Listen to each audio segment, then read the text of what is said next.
Saudara, masa kampanye Pilpres 2024 memang belum dimulai.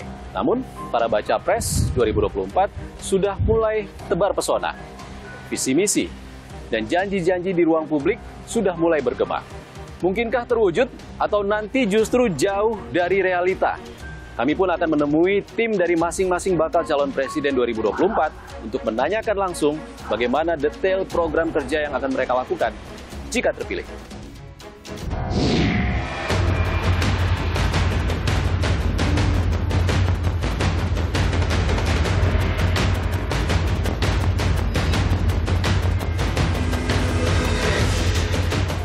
Jelang pemilu 2024, kontestasi politik tiga bakal orang nomor satu di Indonesia kian ketat. Baca pres Ganjar Pranowo, Prabowo Subianto, dan Anies Baswedan ramai-ramai menjual gagasan terbaiknya demi menarik suara publik. Bukan sekadar intrik, setumpuk persoalan negeri kini menanti solusi para elit politik. Dua PR besar masih mencari jalan keluar. Ya, ekonomi dan penegakan hukum. Termasuk kasus korupsi pejabat negara yang tak kunjung kelar. Lalu, apa saja gagasan besar yang telah disampaikan para baca pres?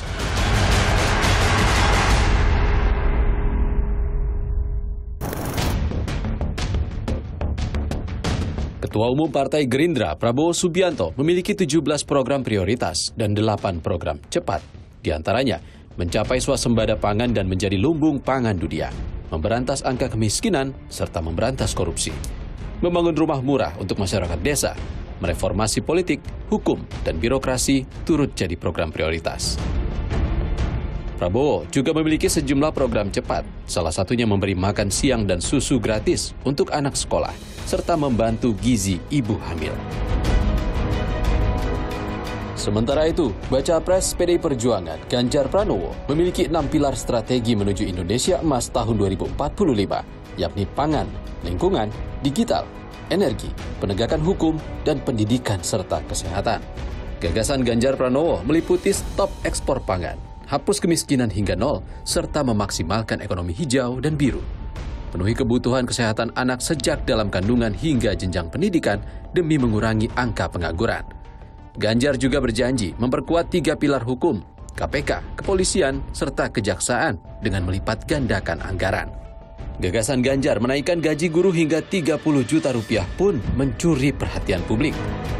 Anies Rashid Baswedan, calon presiden yang diusung Nasdem, PKB, dan PKS, menjanjikan kesetaraan akses fasilitas dasar dari anak dalam kandungan ibu hingga lahir. Lalu menciptakan 14 kota pusat perekonomian demi pemerataan ekonomi. Gubernur DKI Jakarta periode 2017-2022 ini juga memiliki gagasan memperbaiki tata kelola kebutuhan dasar termasuk memerangi mafia pangan.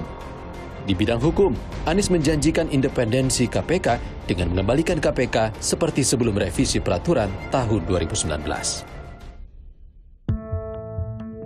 Untuk mengetahui lebih detail gagasan dan visi misi baca pres Ganjar Pranowo, kami pun mewawancarai Deddy Sitorus, Sekretaris Tim Koordinator Relawan Pemenangan Ganjar. Bang Deddy, Capres Ganjar Pranowo di sektor ekonomi mempunyai gagasan untuk menurunkan tingkat kemiskinan hingga 0%. Bahkan ia mengatakan akan menaikkan gaji guru hingga 30 juta rupiah per bulan. Apakah ini realistis menurut Anda? Sebenarnya Mas Ganjar ingin menarik perhatian kita bahwa sebenarnya kalau kita fokus, pemerintah itu fokus pada agenda besar tertentu, maka bukan tidak mungkin dicapai. Program utama dari 7 program Indonesia Emasnya Mas Ganjar itu kan pengembangan sumber daya manusia, termasuk di dalamnya pendidikan, ya. Pendidikan yang memampukan anak-anak kita itu, angkatan kerja kita itu menjadi anak muda, angkatan kerja yang produktif. Kan gitu. Sehingga tentu untuk bisa mencapai ini kan gurunya, infrastruktur dasarnya kan harus diperbaiki. Ketika ditanya, Mas Ganjar mengatakan seharusnya di Indonesia gaji guru itu 30%. Bukan nanti saya akan membuat gaji guru 30 juta, kan nggak ngomong gitu Mas Ganjar, ya. Jadi itu kan memberikan aksentuasi pada pentingnya kesejahteraan guru sehingga mereka bisa mengajar dengan baik, sehingga anak-anak kita itu juga bisa dididik dengan baik. Itu sebenarnya maksudnya Mas Ganjar. Peningkatan ekonomi dan juga investasi ini juga tak jarang berbenturan dengan masalah sosial dengan masyarakat terkait wilayah seperti yang terjadi di Rempang, Kepulauan Riau, dan Ganjar Pranowo punya pengalaman di Jawa Tengah, di Desa Wadas? Nah, untuk menghindari hal seperti itu, tentu yang pertama dulu adalah adanya regulasi yang jelas. Ya, ada regulasi yang jelas dan konsisten diterapkan. Karena tarik-menarik kepentingan, benturan kepentingan antara investasi, pemerintah dengan masyarakat itu sangat potensial terjadi. Tetapi kalau ada prakondisi yang baik, ada peraturan yang jelas, ada konsistensi pelaksanaan, ada kolaborasi, ada prakondisi, ada simbiosis mutualisme antara investor dengan pemerintah, dengan masyarakat, hal-hal seperti itu akan terhindarkan. Oke, ini kan juga berkelindan juga dengan masalah hukum, Bang Deddy. Dalam beberapa kesempatan, Ganjar Pranowo mengatakan akan menaikkan atau melipat gandakan anggaran untuk aparat penegak hukum. Bagaimana konkretnya? Kenapa penting anggaran aparat penegakan hukum ini ditambah? Karena itu sangat mempengaruhi kepercayaan publik terhadap pemerintah. Sangat mempengaruhi berbagai persoalan dan dinamika yang ada, termasuk persepsi investor, ya, kemudian kemudahan berusaha dan segala macam yang sangat kita butuhkan. Jadi tidak bisa dihindari, memang harus tidak saja ditingkatkan anggarannya dalam sisi penegakan hukum, tapi bagaimana sistem penegakan hukum itu, bagaimana perangkat yang dibutuhkan, bagaimana sarana prasarananya, bagaimana akuntabilitasnya, semuanya juga kan harus serta-merta juga. Anggaran ini bukan hanya untuk gajinya. Oh, bukan dong. Penegak hukum ya, Bang ya? Tidaklah. Pasti itu adalah holistik. Sama dengan tadi soal guru. Artinya ada sistem yang harus diperbaiki dong? Pasti dong. Pasti harus selalu ada yang dievaluasi, ditingkatkan, diperbaiki.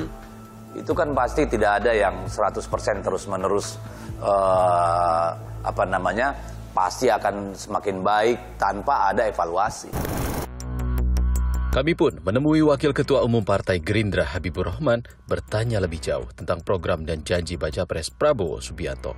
Mas Habib, dalam beberapa kesempatan Prabowo Subianto sudah menyampaikan programnya. Dalam aspek ekonomi juga disampaikan, salah satunya yang paling sering diucapkan Prabowo Subianto di pidatonya, yang termasuk dalam 8 program cepat, yaitu makan siang gratis untuk anak sekolah dan juga susu gratis untuk anak sekolah.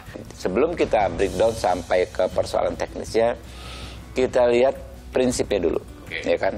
Apa yang menjadi concern kita selama ini adalah stunting. Ya, stunting gimana itu sangat menentukan kualitas SDM kita, ya.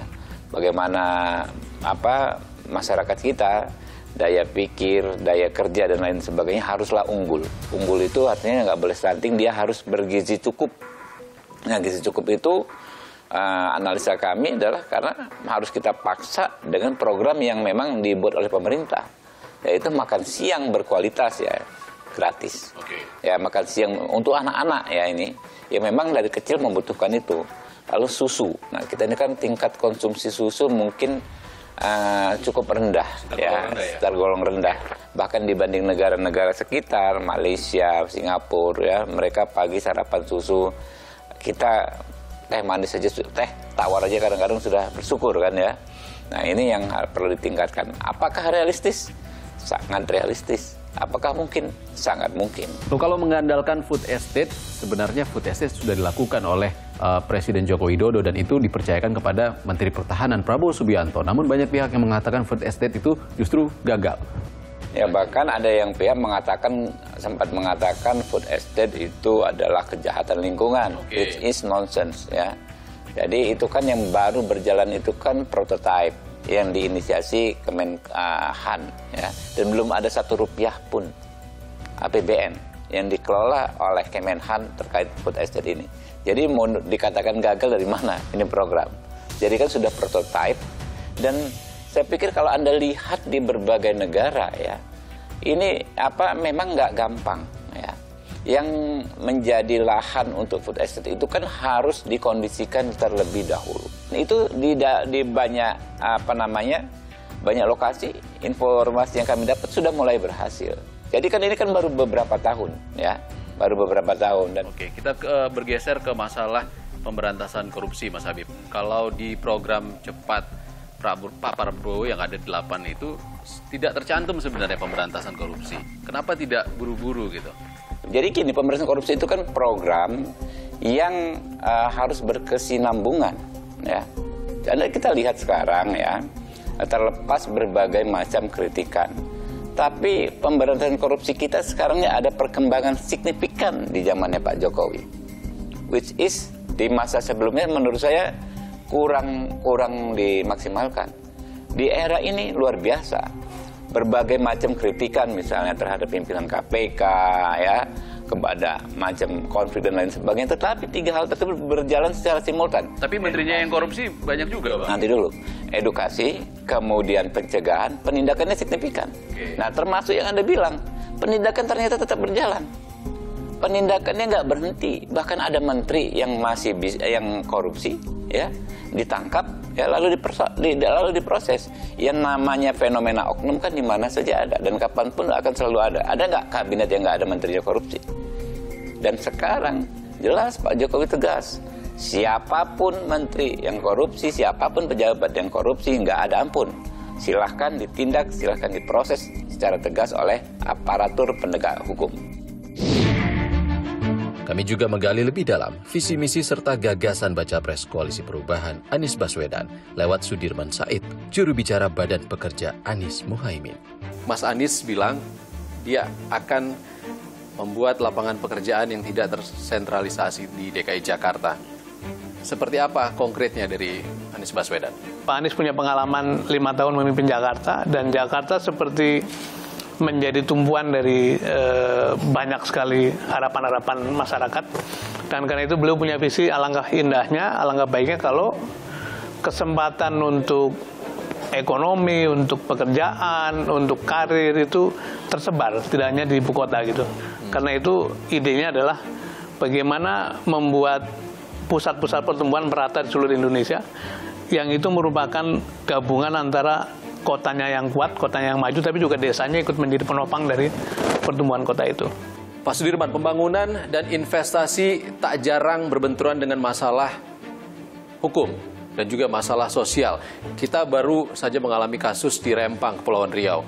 Tapi sepanjang perjalanannya, di 2019 ada kasus di Sunter Agung, ada kasus Jakarta International Stadium. Bagaimana ke depannya jika terpilih Anies Baswedan menghindari hal-hal seperti ini terulang kembali? Tidak ada pembangunan yang tidak punya dampak sosial, itu betul. Tapi Pak Anies selalu menekankan sebetulnya kalau policy itu susunan atau caranya mengelola adalah mulai dari benefit bagi masyarakat atau tidak. Gitu. Yang kedua, apakah ini memenuhi rasa keadilan. Yang ketiga, soal kelayakan atau operasionalisasi. Nah, dalam kasus Rempang, bila satu investasi yang tujuannya adalah untuk memakmurkan masyarakat, tapi kemudian menimbulkan penderitaan, itu pasti ada yang salah gitu. Jadi salah satu perubahan yang sering ditanyakan masyarakat adalah apa yang mau dirubah. Antara lain cara mengelolanya. Programnya mungkin boleh plus minus kurang lebih sama, tapi cara mengelolanya lebih menyentuh aspek-aspek keadilan bagi masyarakat. Kita bicara janji Anies Baswedan soal hukum, Pak Sudirman. Di poin terakhir, ia mengatakan akan mengembalikan Komisi Pemberantasan Korupsi seperti sebelum revisi undang-undang. Ini seperti apa nantinya? KPK mendapat tempat khusus karena KPK pernah mengalami prestasi gemilang, yaitu ketika dipimpin oleh orang-orang yang punya integritas tinggi, punya kompetensi tinggi, dan juga ketika pemerintah itu tidak ikut cawe-cawe. Nah, kita mengalami 2 pukulan sekaligus. Pertama, undang-undangnya direvisi sehingga mengalami pelemahan secara kelembagaan. Yang kedua, kebetulan ketemu dengan pemimpin yang sekarang sudah terbukti kan banyak sekali isu-isu yang menyangkut integritas. Nah, 2 pukulan itu membuat KPK menjadi sangat lemah. Pemimpin itu tidak saja berkewajiban mendeliver program, tapi juga memberikan contoh bagaimana cara-cara bekerja dengan baik, dengan menjaga integritas dan menjaga terbebas dari konflik kepentingan. Saudara, di balik adu gagasan, ada harapan yang dititipkan oleh masyarakat. Lalu bagaimana para ahli menanggapi gagasan yang dijual untuk menarik suara pemilih? Kita nggak usah melihat sosoknya dulu deh, kita lihat rekam jejaknya. Dalam rekam jejaknya sudah menunjukkan konsistensi dalam pemberantasan korupsi dan menyelesaikan pelanggaran HAM berat.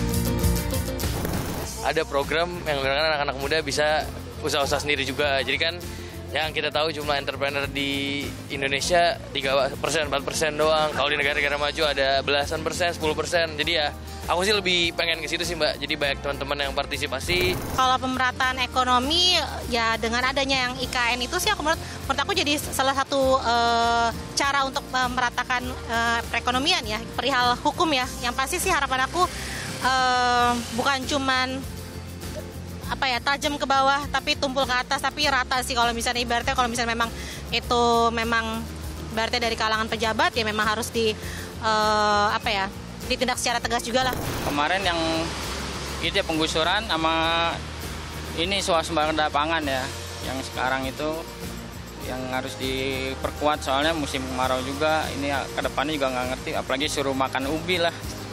Itu sih kalau masalah hukum ya, kalau bisa koruptor dihukum seberat-beratnya.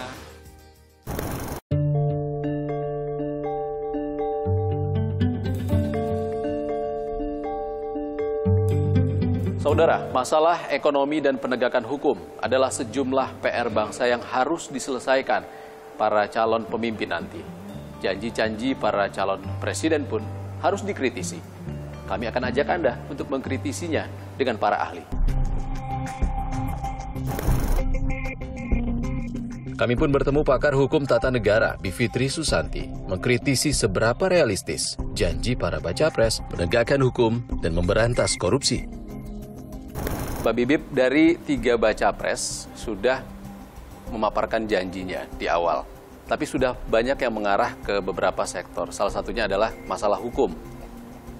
Masing-masing baca pres punya janji berbeda. Prabowo Subianto mengatakan akan menaikkan gaji APH sebagai upaya penanggulangan hukum. Saya melihat sebenarnya ini tidak realistis juga ya dari segi anggaran itu tadi tuh. Karena penegakan hukum itu tidak hanya soal gaji, tapi juga soal fasilitas dan lain sebagainya. Dan jangan lupa kalaupun nanti anggaran dinaikkan, ada masalah juga nih dalam soal korupsi di tubuh aparat penegak hukum sendiri yang kita sudah bisa lihat banyak ya perkara belakangan ini menyangkut oknum-oknum kepolisian maupun oknum jaksa. Di baca pres lain, Ganjar Pranowo mengatakan akan memperkuat KPK. Anies Baswedan mungkin lebih ekstrim lagi. Dia ingin mengembalikan KPK sebelum ada revisi Undang-Undang KPK kemarin. Mereka, dalam arti presiden nanti siapapun nanti yang akan terpilih kita belum tahu. Tapi ini memang sesuatu yang harus dilakukan. Supaya pemberantasan korupsi balik lagi seperti dulu paling tidak, KPK-nya harus dikembalikan seperti dulu. Sebelum revisi 2019. Nah misalnya berarti tidak ada dewas, kemudian stafnya itu semua bukan ASN. Karena kan yang bikin banyak orang bagus dipecat waktu itu tes wawasan kebangsaan, karena mereka ganti status jadi aparatur sipil negara. Terus juga misalnya tidak boleh memberikan SP3 dan banyak hal lainnya. Ya yang paling urgent sebenarnya masalah pemberantasan korupsi dan juga hak asasi manusia. Kita nggak usah melihat sosoknya dulu deh, kita lihat rekam jejaknya. Apakah mereka bertiga itu dalam rekam jejaknya sudah menunjukkan konsistensi dalam pemberantasan korupsi dan menyelesaikan pelanggaran HAM berat. Bahkan kalau mereka pernah melakukannya atau turut serta melakukan, berarti rekam jejaknya sudah buruk tuh, dan artinya tidak layak untuk dipilih. Kami pun mewawancarai Bima Yudhistira, Econom Center of Economics and Law Studies, untuk mengulik gagasan para baca pres di sektor ekonomi. Oke, Mas Bima, kita ada 3 baca pres di 2024 ini, dan ketiga-tiganya sudah menjabarkan beberapa visi misi dan janji-janji mereka, khususnya di bidang ekonomi. Kalau dari baca pres, Ganjar Pranowo mengatakan stop ekspor, menargetkan kemiskinan 0 di Indonesia, implementasi ekonomi hijau, ekonomi biru. Kira-kira dari seluruh janjinya Ganjar Pranowo ini realistis nggak sih, Mas? Baca pres ya, Ganjar Pranowo itu kan problemnya adalah pada soal bagaimana cara mencapai. Ya. Jadi semua tujuannya kan bagus, misalnya bicara transisi energi, tapi bicara misalnya transisi energi kan perlu didetailkan. Begitu juga janji-janji yang seolah-olah mendorong misalnya adanya anggaran yang lebih besar untuk guru, gaji guru, apakah dengan kondisi APBN sekarang mampu menggaji guru sebesar itu. Soal kemiskinan yang 0% itu mungkin melanjutkan juga dari apa yang ingin dicapai oleh Pak Jokowi, tetapi tantangan kemiskinan itu pun juga kita bisa lihat, misalnya di Jawa Tengah, masih banyak orang-orang miskin. Kantong kemiskinan salah satunya di Pulau Jawa ya ada di Jawa Tengah. Prabowo Subianto tidak kalah populis. Dia mengatakan ada makan gratis untuk anak sekolah, susu gratis, tunjangan ibu hamil, bahkan menaikkan gaji ASN dan perangkat-perangkat lainnya. Jumlah anak TK, siswa TK sampai dengan SMA itu kan setidaknya 58 juta orang. Ya tinggal dikalikan aja rata-rata misalnya. Berapa jumlah makan gratis yang akan dibagikan. Beberapa studi menyebut angkanya sampai 266 triliun rupiah. Jadi yang jadi pertanyaan, apakah demi misalnya mewujudkan janji-janji populis tadi, dia harus mengorbankan program-program lainnya? Ya, untuk Anies Baswedan sebenarnya sebagian justru replikasi ya dari program-program yang ada di DKI Jakarta ingin dinasionalkan. Jadi belum ada program-program yang disebut sebagai narasi perubahan itu belum terlihat. Baru menyajikan permasalahan-permasalahan di luaran. Jadi belum ada program yang konkret, saya kira baru permasalahan luar. Kemungkinan besar banyak program-programnya masih ingin disesuaikan dengan cawapresnya ya, yaitu Caimin, dan juga mungkin nanti kita akan lihat lebih detail ketiga pasang calon ini pada saat penyampaian visi misi di KPU, baru publik bisa mencerna sebenarnya program aksinya seperti apa. Kami tutup 60 menit special report edisi kali ini, saudara. Jangan lupa, pemilu akan kita laksanakan 14 Februari 2024 mendatang. Dan pastikan untuk tetap mengikuti perkembangannya di Kompas TV, independen, terpercaya. Saya Ihsan Sitorus pamit. Sampai jumpa.